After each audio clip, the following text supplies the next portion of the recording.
Okay, so welcome to everyone who's going to see this on YouTube or wherever it is Belle decides to put it. This is the latest edition of our Aperitif concerts. And I say this every single week. Somebody's going to shoot me one of these days for repeating myself. But we are so incredibly blessed to have this particular artist with us this week. As usual, I'm not going to bother with her bio, first of all, because we would be here all night long. I'm going to let her introduce herself. I'm just going to tell you that I had heard about this woman long before I met her. And her name was just all over the place. She does this, she does that, she's here, she's there. Da-da-da. I mean, I could not turn around without hearing this woman's name. And I was dying of curiosity because anybody who's got that much height, really, just how good can they be, you know? So I was finally able to go ahead and click in and hear you. And I remember just sitting there going, she should have my job. It was absolutely unbelievable. So without any further ado, please welcome to our stage and to the mic, Phynne Belle. How you doing, Shug? I'm doing pretty good. Good energy today. Really good energy. Stacy, thank you so much for inviting me. We finally got the stars aligned to do this. I know it's been uh, waiting to come, and I'm glad that it is. So for folks who don't know me, I am Phynne Belle, and I am a poet from the San Francisco Bay Area. I am the organizer of a platform called Fincabulary, which brings poetry to the world, mostly the online poetry community. I'm also a co-director of the Poetry Global Network, which pretty much has the same goal in mind. And last but not least, definitely not least, a Tesoro woman. Now, I'm going to start you off with the same question I start everybody off with, and you can interpret it however it is you need to. Why poetry and why now? The why poetry, I wrestled with that a lot. People would ask, and I don't think there was ever a point of inception for the why. It always just was. It just manifested itself in different ways. And I just realized that just much like I can derive my inspiration from my poetry and my other creative endeavors from the world, that's the same theory I now apply to why poetry. Poetry is in everything. It's hard for me. It would be hard for me to get away from had I not realized it. It would eventually have gone in that direction. The now part is it was kind of really a kismet, because prior to the pandemic, I really couldn't get anyone on board to share this love with me. Boom, here comes the pandemic. And it turned out there was a whole bunch of you crazy folk out there online, all across the world, who think like I do, who go off in tangents and finish each other's sentences in poetic verse. So yeah, that's why the universe somehow found it to be this to be the opportunity, this to be the moment, and I hung on to it. And it's been a lovely ride, despite the fact of the circumstances, despite all the things surrounding it. It's been a great experience. Tell us about starting point for you personally. Were you, did you come out of the womb doing this, or? I came out of the womb a typical Pisces, wanting to have a stage for something. Somebody, please watch me do whatever, play with Barbie dolls, hold a concert for my mom and my stuffed animals having to do with the Wizard of Oz, just things like that. Creating artwork and having people go through my little baby exhibit in the living room. So so yeah, it's been that beginning point of trying to find the different avenues that I can put my creativity into. I've always been such a stickler for the way that things are termed. I never dipped into poetry really, truly until year 2000. Um, I did that, and I was like, wow, it was so uncanny that it just seemed like the most perfect um, at home thing to do. It was truly like coming home. Um, so I would go in and I would kind of finagle around with, with words here, not really taking it seriously. I gave it a decade. In between, I was doing other endeavors, creative endeavors like drawing, salsa dancing, which I consider, another extension of doing your art. And then around 2010, it just kind of tapped on my door again. I said, okay, should I let it in? Should I start writing poetry again, making a daily practice? I did do that little by little, it grew. By 2017, I said, you know what? I have enough material that has a set theme. Let's try the next step. Let's see if I can submit some to literary journals. Let's see if I can create my book, like self-publish my book. So I did that. And I loved the experience, and I seem to have a knack for it. Um, I love doing it for everybody else as well. Curating a certain set of poems that go with a theme. So creating that book was a labor of love, but it was so fun too. That was unlike certain projects. That was not a headache for me. It was great. It was fun from beginning to end. So as far as doing what you do, what we do, I mean, you mentioned the word headache.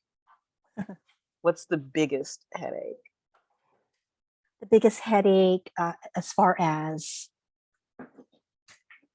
This, well, let's take the live performance. What's your biggest headache there? biggest headache with a live performance. You mean my own, or Mhm. or feeling the energy is not quite right in the room for what I have to bring. That bothers me to the point that it does give me a certain amount of anxiety. I tried to examine that, and a wise poet friend said to me that it is, if you're a person who's all about energy, sometimes the energy is not right and you're very intuitive to feel it. And that does affect how you put forth. It may be the same set or the same poems you bring to other venues, but it's not being received by other people's energy, and that affects me a lot. I tend to read expressions, look at people, look for anchors in the audience to see if people are connecting with what I'm saying, if they're nodding and like, oh, yeah, that was my experience too. So that coming across that, it's unnerving to feel you are not saying something that has an impact on other people. And the biggest joy is what?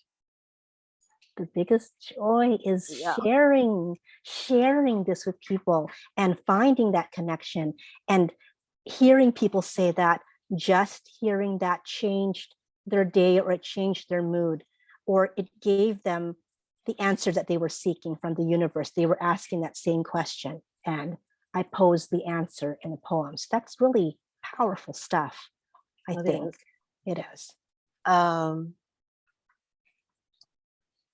You introduced yourself as Filipino, and I know that in your writing you talk a lot about growing up and who you are, who you've become, being shaped by that culture, your culture. Mhm. In recent years, Asian, Pacific Asian, there's been a backlash. Yeah. And I'm wondering if you've come across that a lot, a little. How does that affect what it is that you do in the world? It just makes me want to put it forward more and make it in people's face. It's not going to be going anywhere. We are here. We've been here. We've contributed to the society that we love as much as the culture that we came from.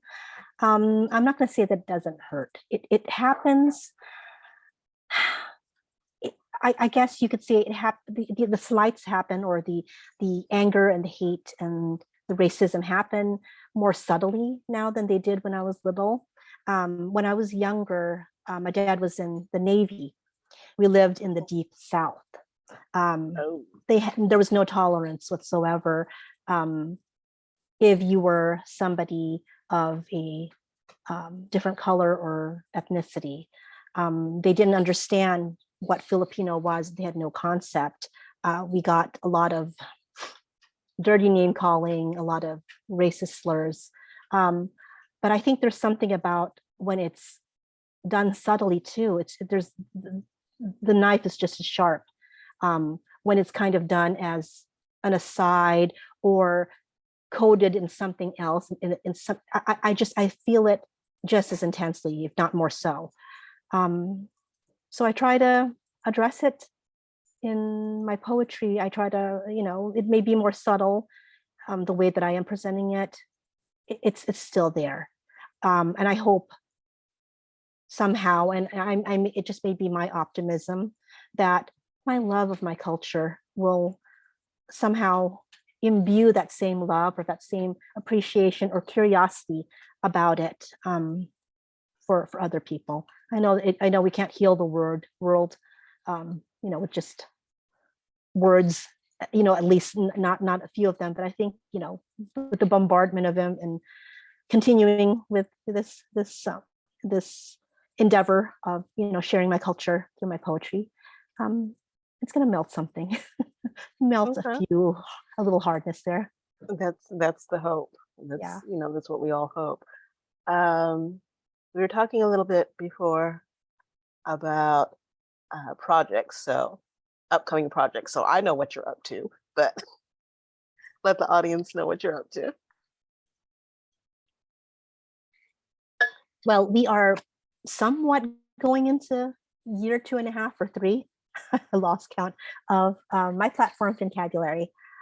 So what I'm trying to do is refine the projects that I currently have, which are open mics and some workshops, trying to refine that and trying to bring what I feel our community, our online global poetry community needs, listening in. So that may involve, some quick, just writing roundtables. We're looking into that. I'm talking with somebody right now.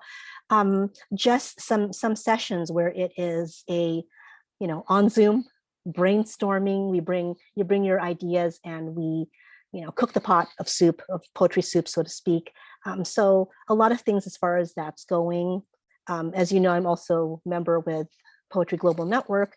We just released our anthology. And so now we are trying to assess where the next step is and what the kind of temperature is as far as what people are eager to find out about the poetry world, or if you have not dipped your toe in, how can we get you in? And that may involve maybe reviving our programs that we did, our web shows. It may involve additional publishing and opening that up to the community and having them published by us. So hopefully a lot of good things. I'm crossing my fingers. I tend to kind of have a very set approach to certain things, but when these kind of things come, these ideas, they come, they form, and I say, oh, that's a great idea, and I try to implement it. I know that seems like very simplistic, but that's the way that I work. I say, hey, there's not like this oh, in 2 years from now, doing this, in 2 years from now. I do that for certain things, but sometimes something presents itself, like a person, and I said, oh, wow, that was great. Let's do a feature on you, or wow, let's do a showcase. And that's how those ideas arrive to me. Fantastic. So we've come to the witching hour, or the witching part of our hour. For the next, 30 minutes, do you, boo. I'm just going to sit here and fangirl like I usually do when you're on the mic. Oh, goodness. So Girl. let me go ahead and spotlight you and do your thing, honey. Thanks so much, Stacy. So for tonight, I am planning on revisiting one of my very first sets. It's an anniversary of sorts. When I had initially curated this, this set, I have to tell you, in the dark corners of my heart, I was pretty dismayed that with the realization that a lot of these poems were about love. They were love poems. I think that's maybe, I don't know, fortuitous kismet, because it is almost that dreaded V word. But somehow, despite myself, even though I was being stubborn and resistant, these poems kept on bobbing up and I loved them. I'm like, can I please just give me another theme? These ones kept on coming up. And so I said, opening myself up, cracking myself open to the universe, and maybe there's a lesson to be learned. Maybe that's why they keep on presenting themselves. So I relented, and for me, seeing them again, reading them again, and trying to, really, really deeply look into what the message is, I am hoping that it also conveys to the people who listen that in each interaction, in each kindness, in forgiveness, that those all kind of begin with love. So I'm trusting that that message is tucked into the cosmos.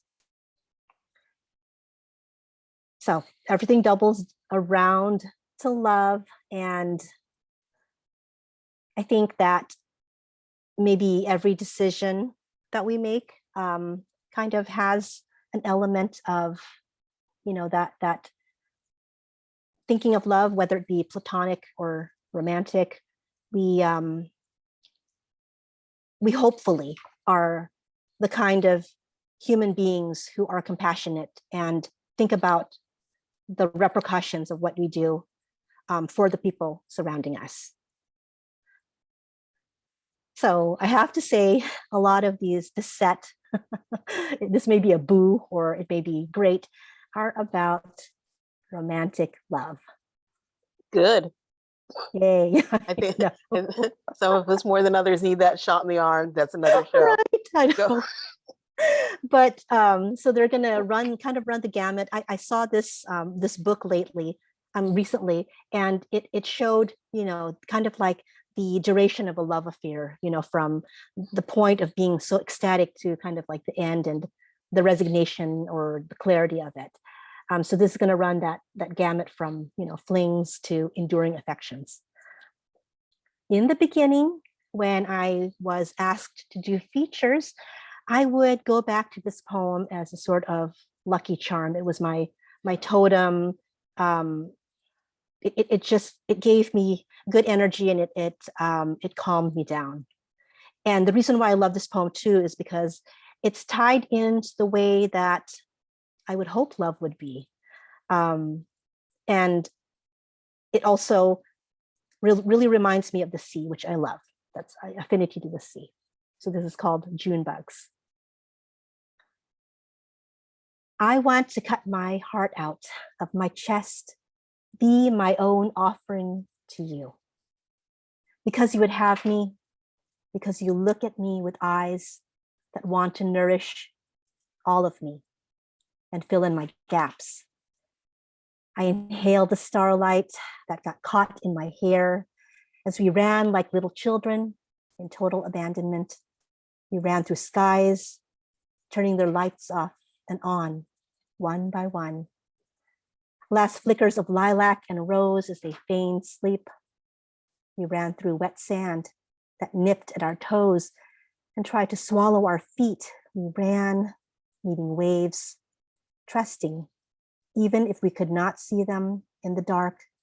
Then we stopped, astonished, as the world around our calves bioluminesced. I exhaled your starlight.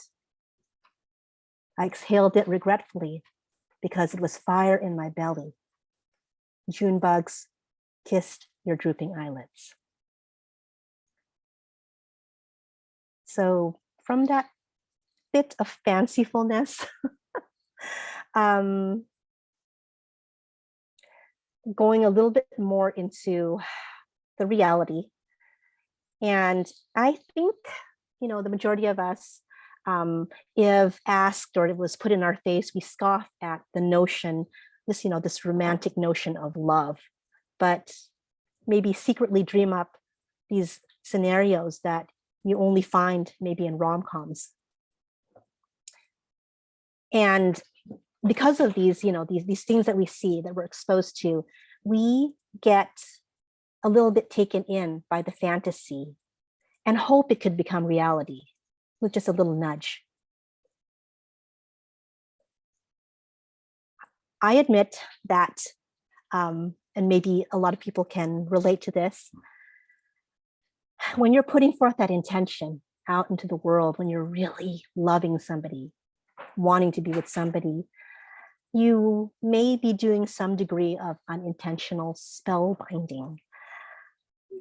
Still fully aware that in the end, if it doesn't go out well, all that energy comes back to you threefold, all the heartache, all the pain, and maybe the other party just doesn't, they don't partake of any of that. So with that as a consideration, I want to share this one again. It harkens back to the water. I created this thinking about this scenario where the person or the being was very much in love with somebody that wasn't within their realm, but they were going to do everything to move earth, heaven and earth.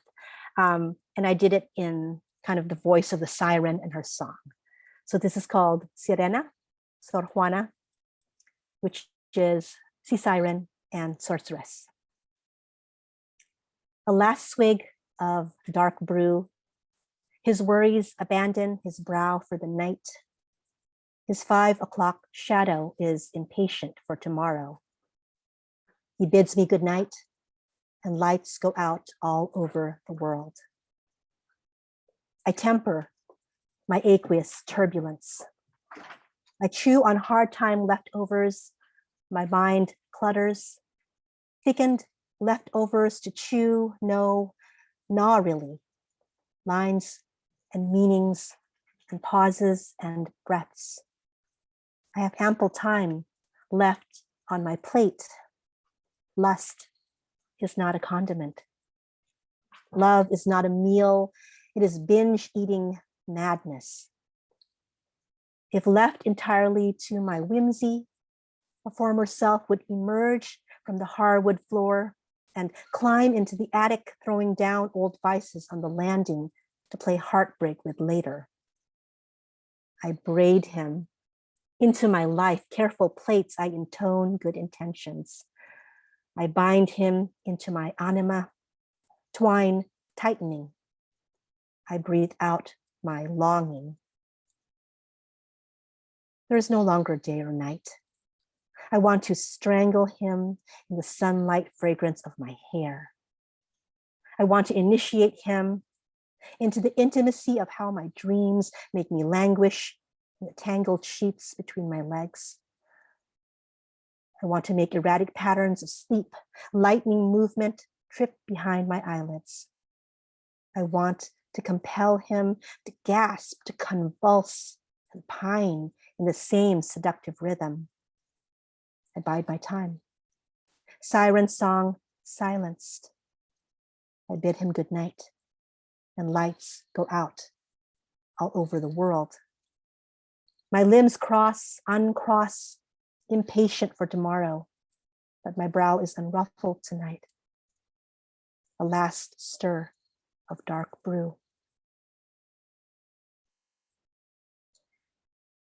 I think in the absence of a true love, an enduring love, I think our hunger reaches out and just craves company, any company, a warm body, anything to stave off our loneliness.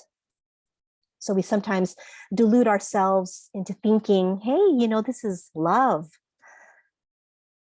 And if we're lucky, sometimes it does turn into love. But mostly, unfortunately, it's just this delicious mess that we still are addicted to, we consume, we roll around in it because it beats having nothing at all or no one at all. And so that's where these next two poems exist. This poem is called If You Didn't Know Better. My love for you scales ridiculous heights. Places I will go and I'm afraid you will not follow. But even you cannot read this book and understand it line for line. Do you believe you are now the expert on me? You carefully surf me, chapter by chapter, seeking your answers.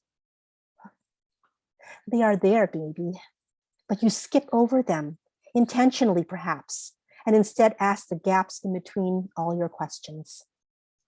When you are dying inside of your loneliness, reality extends you love at the right time and you reach for it. Being in love and having love, you learn they don't always lie down in the same bed with each other. Sometimes you're not given a choice. Sometimes desire emerges. Too often it does not. Sometimes the continuity of one day into each other calms you. Sometimes you still count yourself lucky. You are like a brother to me. Doesn't kin feel like this? My tears wet your face, and you taste them as they fall upon your lips. I breathe in, and the air expels from your lungs. I cannot think of anyone else in this world able to see the parts of me that no one else finds beautiful, and still want to enfold me in their strong arms, draw me away to that one safe place where I am me and you are you.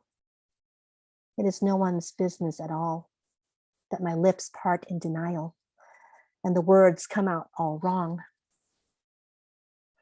You are my friend. We knew each other in the last life. Our halves will pull intensely, irresistibly, and orbit in the next. When you claim I only toy with you, do you know that you wound me, love? If I called off the games, there would exist no barrier between us. If I told us both deeper truths, where would we be then? Baby, we are better off not knowing any better. Baby, we are both such damn fools. This next piece is called Lights On. I turn the lights off, return to join the living. Love will not grace the marquee tonight. Candy floss and smiling, I prowl the street once more, up the fire escape to my lonesome room. I frame myself in the window. I switch the red light on.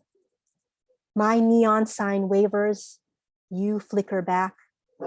Smoke halos your head, and you smirk knowingly in slate.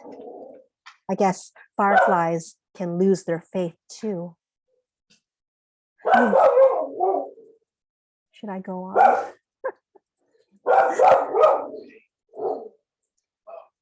You veer the far left from ever being Mr. Right, but you're right there. You are right now. Hey there, stranger. Come on up. I turned the lights back on for you.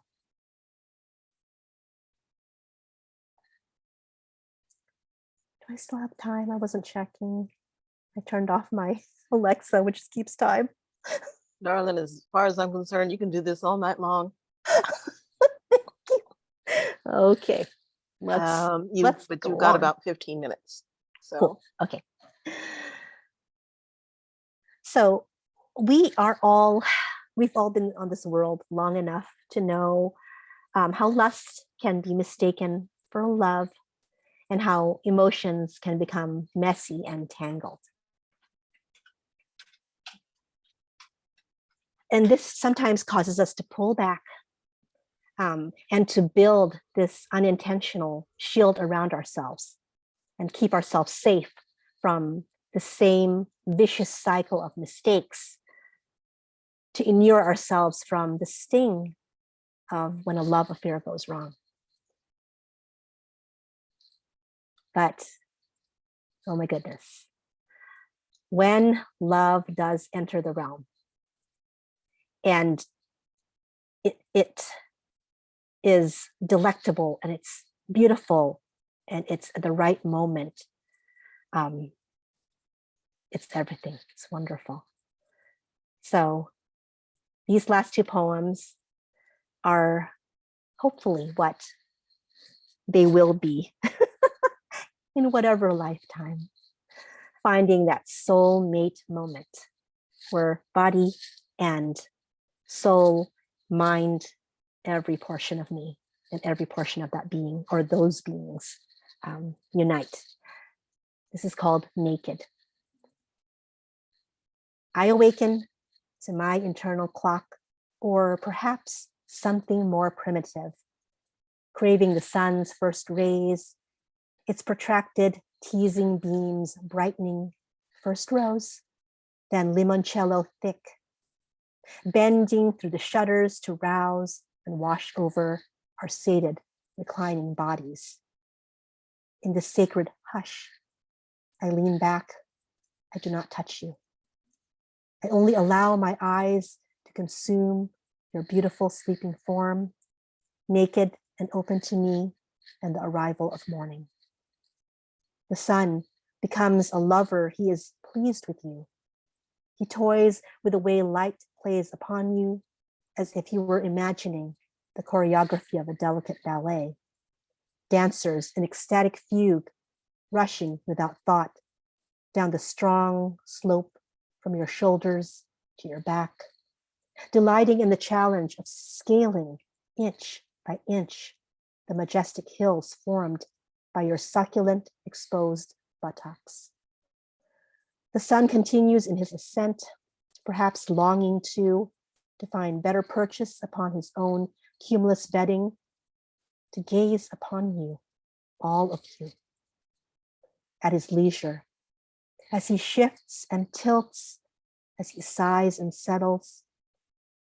His heavenly movement scatters his adoration of you into droplets of luminescence, a million variegated prisms making swift changing arc of color, kiss upon kiss, to inundate the cinnamon sheen of your skin. He has painted you, recreated you, a favored Adonis of many hues. I watch this kaleidoscope shimmer and jump upon my own arm as I reach out and suspend a single finger above the curve of your spine, to follow one rainbow forming and then melting into the rising heat of your flesh. I am envious of that intimate act, wanting to press all of my own waiting nude shape into yours again, to fuse in the covert way that our bodies know and recognize each other, like memory, like instinct. I am impatient of the distance between my hand and your body, of my skin not near enough to your skin, and I capitulate, drawing that single finger the lightest touch over each vertebra, causing you to shiver, to stir. The sun, vain and amorous, refashioned you an Adonis, but I cannot help but think this is the vision Psyche's eyes first alighted upon when she beheld Eros by dim candle in all his unclad glory. God of sex and love, daylight will claim you too soon. He must wait outside. Sun, peek all you wish. Love gods, bow at this altar. Lay with the divine. And last one. Blossom into you. Your words, serene, fell, condensation from your mouth upon my waiting neck and shoulders. Was this how you taught my life back into existence, blooming, pistils stirring? The cold was possessive amnesia, its frost-bitten vice around my womb. In the absence of a Persephone sun, I had already forgotten that the taste of you upon my skin was the nectar kiss of springtime. Deprived of your heart's rhythm, every palpitation guiding my own, I was the Sampaguita furled inward. I was relearning the ways of flowers. Though my bud clenched, holding its secrets for a breath's length, it quickened, blossoming upon your lips as you called me by my name. Your word after word after word were minstrations singing upon my quivering filament, drawing them out one by one. Your word after word after word were adoration pressed patient fingers of breath upon me, coaxing each petal open, ecstasy splayed, secret denuded to your eyes. I sighed into your rain's deluge, straining upward to be drenched through in every droplet. The word after word after word rolled in gentle rumbles, thunder among the places where each petal folded and met. You were not of the torrential downpour. You were summer rainstorm and mingled with your petrichor after the rainfall. I am never going to write another love poem in my life because why bother? That was y'all open up your mics. Let this lady have her roses right this Thanks minute. so much. Fun revisiting those. I have got to say was that dope. is the most Thank you. complete in both senses set of love poems that I have ever heard. Those all need to be in a book all by themselves. Someone for Valentine's Day, anniversaries, whatever. You can retire to the Tuscany Valley in about There's an idea 6 right months. Hey, that was unspeakably beautiful. One of the things that I appreciate about you most as an artist is that elegant lyricism. there. So much. Gets me every time. Yeah, because you love poems, and then that smooth voice of yours. Right? Oh my God, he Aw, melts Jane. you. I love you so much. Straight up Jane. smooth operator. Oh, I'm telling you, I love you, Tricia. You're so good. I love hearing you every time. Oh my goodness. That is high praise, truly. Plus I freaking miss you, Jane. See, I hear again, ya. yet another meeting that I need to plan. You and me and Jane And That would be wine. dope. acting up You, somewhere. me, and Jane and wine. Well, I don't drink, but I'm And sure I y'all will puff and will be pass. okay. I'll bring my Coca-Cola and my lime juice, and we'll just get crazy. Okay, well, I'll bring my smoke. Okay, babe. So we'll just have everybody covered. But what I want to say is, First of all, thank you again so much, Phynne. Thank I you. said that was just absolutely unreal on so many levels. Thanks so much. For those of you who are here, if you would like to donate to the Artist Flow, you go to poetswind@hotmail.com on PayPal. 90% of everything made goes to the artist, 10% comes back to Tesoro so we can keep the lights on. There will be another artist. The series will continue until I have interviewed every single Tesoro woman. So there'll be another artist next week. In the meantime, please keep an eye out for our open mics. Woman Heart is women and folks who identify as women only. And that one will be coming up, excuse me, the next edition of that will be coming up in a couple of weeks. And then later on in the month will be Pen and Sword, which is a general open mic. So polish up your dancing shoes and come on, because, you know, we do not show up to play. In the meantime, as I tell everybody, well, first of all, again, open up your mics. Mad applause for this woman who just turned in one of the tightest sets I've seen in a minute. Hell yeah. Oh, thank you so much. I love you guys. So again, if you'd like to support, poetswind@hotmail.com, at PayPal. We're also doing a fundraiser, and you can find out about that information, the information for that on our website, which is www.firesingers.com. All the money goes to make Tesoro able to do what Tesoro does. So, as I am famous for saying every single week, I am through messing with people's time zones. Okay. I was in Ireland at 5 o'clock this morning. I don't know where I am right now, but wherever you are, have a fantastic, whatever season of the day it is. Have an absolutely marvelous weekend. And Tesoro will be right back here with another edition of the Aperitif concerts next week. Y'all take it light, and I will see you around the way. Thank you, Stacey. Thank you, everyone. Have a delicious evening, everyone. You too.